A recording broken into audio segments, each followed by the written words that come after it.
Hey YouTube, this is Ian from Big Rock Moto. Yes, it's happened. The inevitable has happened. My garage has turned more orange.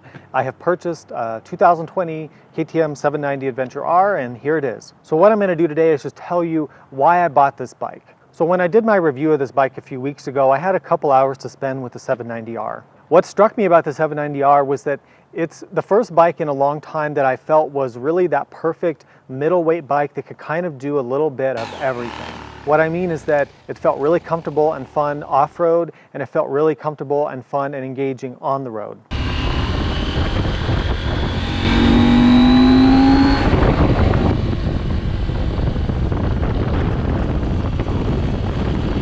It's not too heavy, it's not too big, it's also not too small. It just kind of seemed to be that Goldilocks bike for me. So today I'm going to talk about some of the factors why this is kind of the perfect bike for me and how I ride at this point in my life, and why you might want to consider one as well, or maybe why you don't want to consider one. So after having things like the F800 GS, the KTM 950 and 990, the Africa Twin, I have one of the bigger GSs in the garage now, I have a dirt bike as well. What I really needed was something that filled that intermediate role, that 50-50 role where let's say you're going to do the backcountry discovery routes, or let's say you're going to do a camping trip where you're going to be in the dirt maybe half the time and then on the highway the other half of the time. If you ride a dirt bike, you compromise too much on the street comfort and performance, and you're doing a lot of maintenance, and you don't have any wind protection, and it's a single cylinder engine vibrating. On the other hand, if you ride a big adventure bike, you're kind of just surviving the off-road instead of enjoying the off-road. So a motorcycle like this, or bikes like the Tenere 700 or other middleweight adventure bikes, are that perfect compromise in between. And that's why I got it. So there's a lot of things I love about this bike. The first one really I want to talk about is the weight. The weight of this bike is only 469 pounds, and that's fully fueled up with 5.3 gallons of fuel on the bike. Now 5.3 gallons, because this bike is so efficient, I'm getting around 55 to 60 miles a gallon on average so far. That means I can go between 250 and 280 miles on a tank of gas.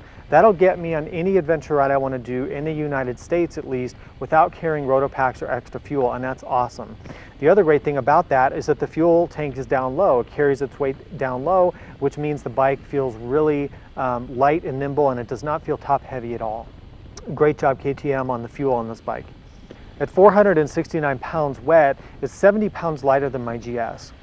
But you also have to consider that this bike hardly needs anything. It's pretty much ready to go off the showroom floor. We'll talk about some additions and things later for protection, but it doesn't need crash bars. It doesn't need a lot of stuff.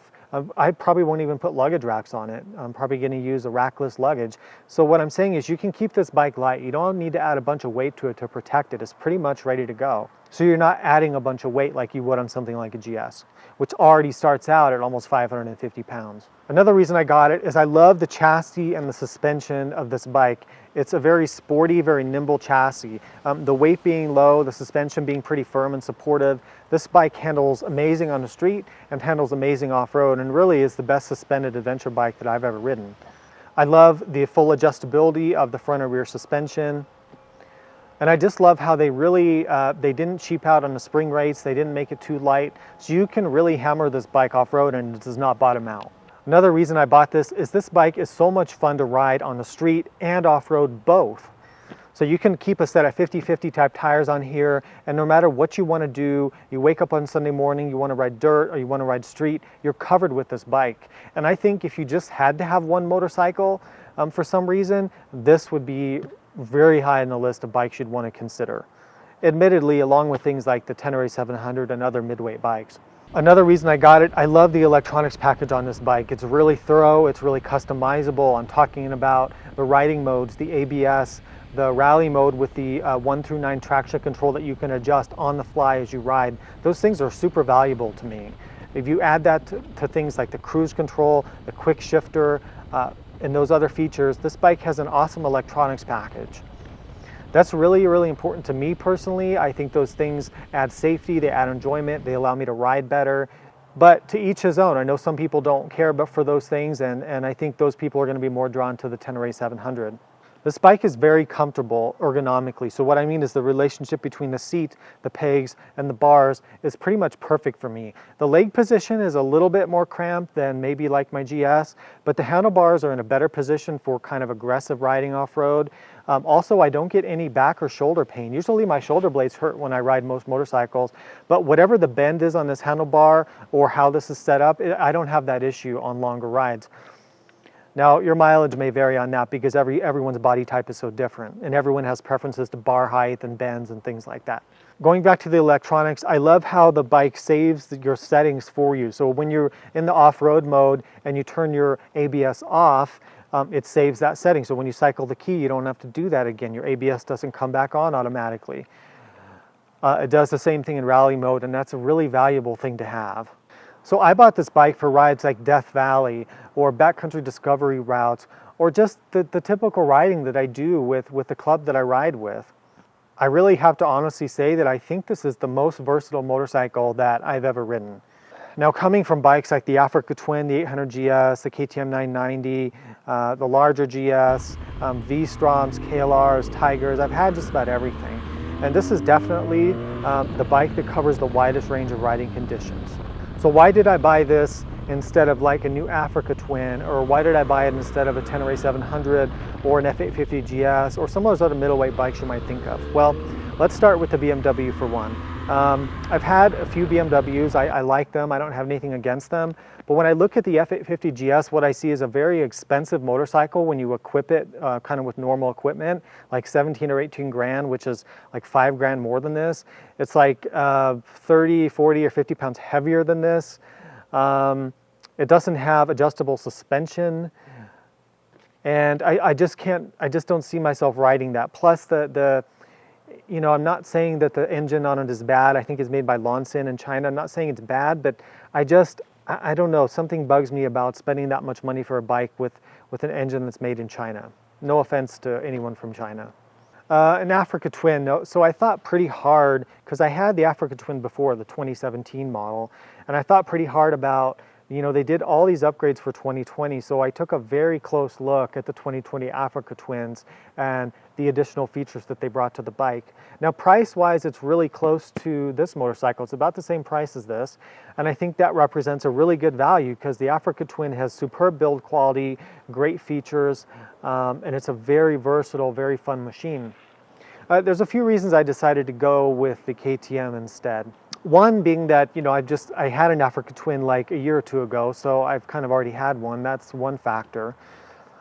And while the upgrades on the 2020 were very significant, I'm not a huge fan of the dash that they have, the dual dash that they have. It seems to be very complicated compared to this.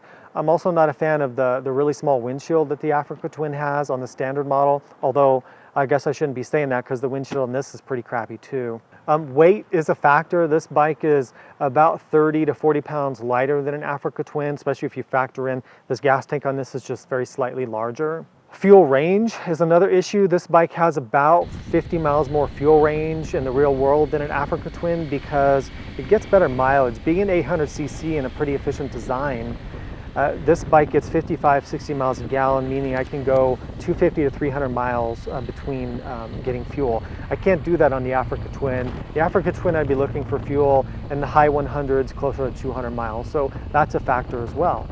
Suspension is a big deal. So I didn't have the best experience with the suspension on my last Africa Twin. And if you do your research on those, you know, the early ones had issues with the coating wearing off the inside of the fork, causing way too much stiction and resistance in the travel of the fork. So that was kind of a bummer. I think they fixed that maybe, but I didn't want to take a chance.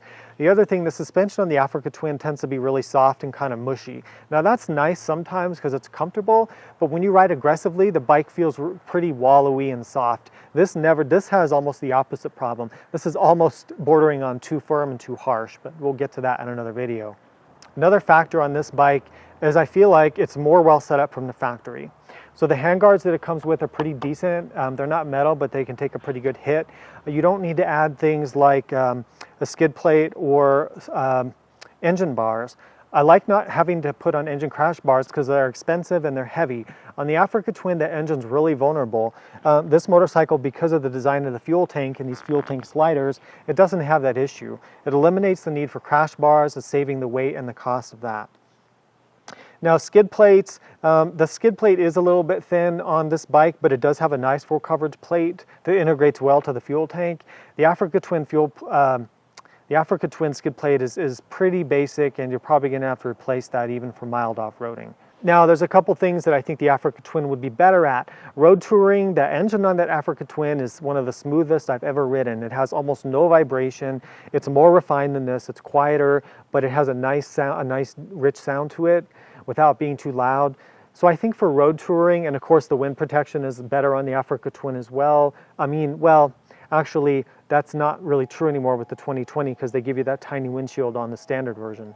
So as much as I like the Africa Twins, I was very close to getting one, but another thing is, you know, it's easier to get a demo ride on this than the Honda. So Honda, if you're listening, you need to have a better demo program, because I'm not going to spend close to $15,000 on a bike without being able to take it out for at least a half an hour. And I was able to do that with the KTM because they have demo bikes at certain dealerships. So why did I choose this over a Yamaha Tenere 700? Well, a few things. One, this is more available right now, and I was able to get a really good deal, really good discount on this, which is not happening with the Tenere because it's hot and new and all those things. The other thing was, I don't like that the Tenere doesn't have any of the electronics that I care about. Cruise control is a deal breaker for me. Things like the traction control I really like on this bike. To be honest, I love that Yamaha. I think it's awesome. I think it's going to be a great machine for so many people. But for me at this point, the KTM just made more sense. So if you guys have any questions on my initial impressions on the 790 or why I chose it over those competitors, or just anything else you want to talk about, put it down in the comments and I'll be sure to reply to all your comments and questions. Please subscribe, because we're going to have a lot more videos covering this motorcycle, the ups and downs of it, the fixes for the common issues, more riding experiences, aftermarket parts, so please do stay tuned. And if you found this video helpful, please give it a thumbs up. Thank you for your support. Ride safe. We'll see you out on the trail.